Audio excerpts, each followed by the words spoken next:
आज आपण अगदी कमी साहित्यामध्ये झटपट आणि तोंडात विरघळणारी अशी स्वादिष्ट रवा बर्फी बनवणार आहोत। सण उत्सव असो किंवा अचानक गोड खायची इच्छा झाली तर ही रेसिपी नक्कीच तुमच्या मदतीला येईल। अत्यंत मऊ, स्वादिष्ट, अगदी घरच्या घरी सहज तयार होते। चला तर मग ही रेसिपी आपण पाहूया। जर हा व्हिडिओ तुम्हाला आवडला तर व्हिडिओला लाईक करा, चॅनलला सबस्क्राईब करा आणि बेल आयकॉनवरती क्लिक करा। रवा बर्फीसाठी आपण साहित्य घेतलेले आहे। 1 वाटी रवा, 1 वाटी साखर, अर्धी वाटी तूप आहे, पण अर्धी वाटीपेक्षा थोडंसं जास्त तूप आहे, आणि पाव वाटी दुधावरची साय आहे, म्हणजे 1 लिटर दुधावरची साय घेतलेली आहे। आणि ह्या ज्या वाट्या आहेत ह्या एकाच आकाराच्या वाट्या आहेत। सर्वप्रथम आपण ट्रेला तूप लावून घेऊया। तुमच्याकडे ट्रे असेल तर घ्या, नसेल तर ताटाला तूप लावून घ्या।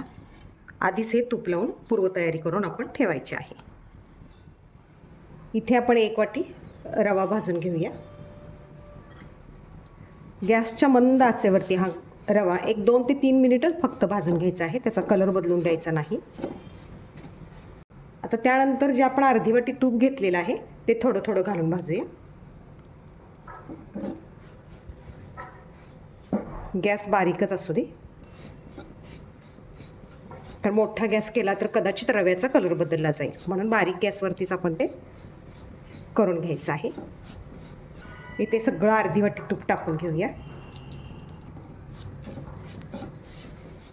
अर्धी वाटीच घ्या, वरती जादा जर तूप घेतले असेल तर थोडेसे मी घेतले होते प्रमाणात, पण अर्धी वाटीच बाद झाले। गॅसच्या मंद आचेवरती हा रवा 3 ते 4 मिनिट परतून घ्यायचा आहे तूप घालून।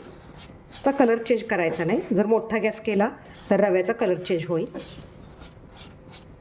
अशा पद्धतीने आता 4 मिनिटं हा रवा आपण भाजून घेतलेला आहे। आता गॅस पूर्णतः बंद करायचा आहे, आणि गॅस बंद केल्यानंतर, म्हणजे आता हा गॅस मी बंद केलेला आहे। बंद केल्यानंतर ही जी आपण साय घेतलेली होती ही साय आपण थोडीशी काय करायची, फेटायची आहे। 1 लिटर दुधाची मी साय घेतलेली होती आणि ती याच्यामध्ये घालायची, आणि हा रवा चांगला असा मिक्स करून घ्यायचा आहे। चांगला फुलण्यासाठी त्याची मदत होते। अशा पद्धतीनं चांगलं, गॅस माझा बंदच आहे।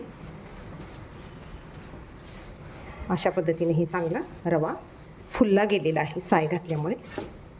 अशा पद्धतीने 2 ते 3 मिनिट हे मिक्स करायचं आहे चांगलं। आणि आता ही कढई बाजूला ठेवायची आहे, आणि आपण आता साखरेचा पाक करणार आहोत। पाक करण्यासाठी 1 वाटी साखर घ्यायची आहे, त्याच्यामध्ये बरोबर अर्धी वाटी पाणी घालायचं आहे, आणि याचा थोडासा चिपचिपा असा पाक करून घ्यायचा आहे, म्हणजे 1 तारीच्या आतच असा तो पाक करून घ्यायचा आहे। पाण्याला उकळी आलेली आहे। गॅस आता थोडासा बारीक करूया आपण। जास्त कडक किंवा 1 तारी पाक करायचा नाही आहे, नाहीतर बर्फी आपली कडक होऊन जाईल। फक्त असा चिपचिपा असा तो पाक करायचा आहे, अजून झालेला नाही आहे तो। 1-2 मिनिट झालेले आहेत, अगदी चिपचिपा असा पाक तयार झालेला आहे। पाक अगदी असा चिकट चिकट झालेला आहे, अगदी हलकीशी अशी तार येते, पूर्ण काय अशी 1 तार येत नाही आहे। तर आता गॅस बंद करायचा आहे, आणि हा पाक आता आपल्याला रव्यामध्ये ओतायचा। आपण जो पाक केलेला आहे तो पाक आपण यामध्ये रव्यामध्ये ओतून घेऊया। मी अजून गॅस चालू केलेला नाही आहे, तो गॅस बंदच आहे। हे सर्व आधी आपण काय करूया, सगळं व्यवस्थित मिक्स करून घेऊया, आणि त्यानंतरच आपण गॅस चालू करूया, कारण यानंतरची जी प्रोसेस आहे ती जरा फास्ट करावी लागते। हे आधी आपण व्यवस्थितरित्या सगळं मिक्स करून घेऊया, जेणेकरून त्याच्यामध्ये गाठी वगैरे होणार नाहीत। अशा पद्धतीने आपण हे करून घेऊया। आता या स्टेजला आपण आता गॅस चालू करूया। हळूहळू उकळी यायला लागलेली आहे। हे आत्ता पातळ जरी दिसत असेल तरी ते थोड्या वेळानं घट्ट होतं। यामध्ये आपण थोडीशी वेलची पूड टाकूया, किंवा तुम्ही एखादा घरात इसेन्स असेल तर तो इसेन्स टाकला तरीसुद्धा चालू शकेल। आता हे 5 ते 6 मिनटं गॅसच्या मंद आचेवरती आपण हलवत राहूया, त्याचा गोळा होईपर्यंत। 1-3 मिनिट झालेले आहेत। अशा पद्धतीचं मिश्रण हे झालेलं आहे। अजून थोडंसं 1-2 मिनिट घट्ट होऊ दे, त्यानंतर आपण ट्रेमध्ये काढूया। त्याचबरोबर ह्यातला एक थोडासा गोळा आपण यावरती काढून घेऊया आणि तो थंड झाल्यानं तो गोळा होतोय का पाहूया. अशा रीतीने हा जो गोळा आहे तो गोळा झालेला आहे. असं समजायचं की आता ही बर्फी आपली थापायला तयार झालेली आहे. आता पुन्हा एकदा ही व्यवस्थित मिक्स करून घेऊया. अगदी छान असा गोळा तयार झालेला आहे. बघा, कडेला अगदी छान तूप सुटलेलं आहे. अगदी सुंदर असा गोळा तयार झाला आहे. कढईला अजिबात काही ती चिकटत नाही आहे. आता आपण गॅस बंद करून घेऊया आणि गरम कढईमध्येच असं थोडा वेळ असं हलवून घेऊया. तुम्ही वेलची पूड असेल तर टाका, एखादा इसेस घरात असेल तर तो टाका. आणि यासाठी जो या बर्फीसाठी रवा मात्र एकदम बारीक जो 0 नंबरचा रवा असतो तोच वापरायचा आहे. आणि जर तुमच्याकडे मोठा रवा असेल तर तो मिक्सरला थोडासा बारीक करून घ्या. आता हे मिश्रण आपण ट्रेमध्ये ओतून घेऊया. अगदी व्यवस्थित आणि छान असं ते मिश्रण झालेलं आहे. सर्व मिश्रण आपण याच्यामध्ये काढून घेऊया. तर एकसारखं आता हे आपण करून घेऊया.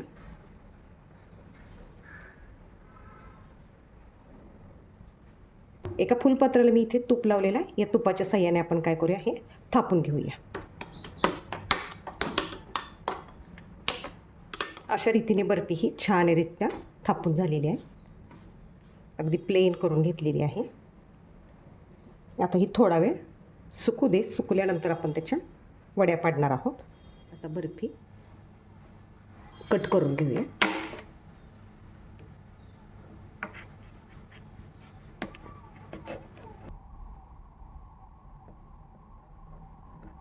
व्यवस्थितरित्या आपण मार्किंग करून घेतलेलं आहे. बर्फी आता पूर्णरित्या सुकलेली आहे.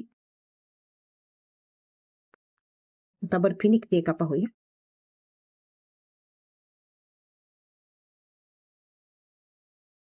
अशा रीतीने ही बर्फी निघालेली आहे. छान रीती ती बर्फी निघालेली आहे. अजून एक आपण बर्फी काढून घेऊया. अशा रीतीने ही छान अशी बर्फी झालेली आहे. मी चारी बाजूनी दाखवते. हे पहा किती छान झालेली आहे. जर समजा ओलं असं मिश्रण असेल तर ते जास्त वेळ ठेवल्यास ही वडी निघते, अगदी निघत नाही असं होत नाही. अगदी सुंदररित्या अशा आपल्या ह्या बर्फ्या झाल्या. अगदी छान पद्धतीने झालेली आहे.